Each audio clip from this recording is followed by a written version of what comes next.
मनोज जरांगे पाटील यांनी मुख्यमंत्री एकनाथ शिंदे यांच्या हस्ते नवा GR स्वीकारला आहे। सभेमध्ये बोलताना जरांगे पाटील यांनी समाधान व्यक्त केलं आहे। यावेळी ते म्हणाले की माझा तमाम मराठा बांधवांना मानाचा जय शिवराय। आपण या ठिकाणी आलो होतो तो हेतू साध्य झाला आहे। 54 लाख मराठ्यांच्या नोंदी सापडल्या आहेत। त्यांना आणि त्यांच्या सगळे सोयऱ्यांना प्रमाणपत्र देण्यात यावं या मागणीसाठी आपण इथे आलो होतो। जवळपास 5 महिन्यांपासून संघर्ष केलाय। सगळे सोयऱ्यांना आरक्षण मिळण्यासाठी अध्यादेश आवश्यक होता। या अध्यादेशासाठी अनेकांनी आत्महत्या केल्या आहेत। कुटुंब उघड्यावर पडले आहेत असं ते म्हणाले। अण्णासाहेब पाटलांपासून मेटे जावळे साहेब यांचं स्वप्न पूर्ण करण्याची जबाबदारी मराठ्यांवर होती।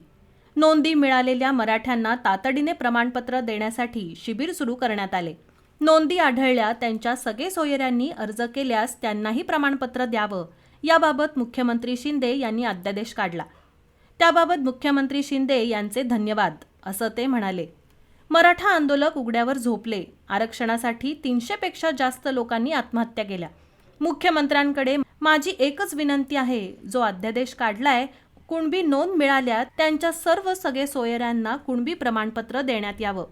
या गुलालाचा अपमान होऊ देऊ नका। अध्यादेश असला तरीही एक कळकळीची विनंती आहे असं जरांगे म्हणाले।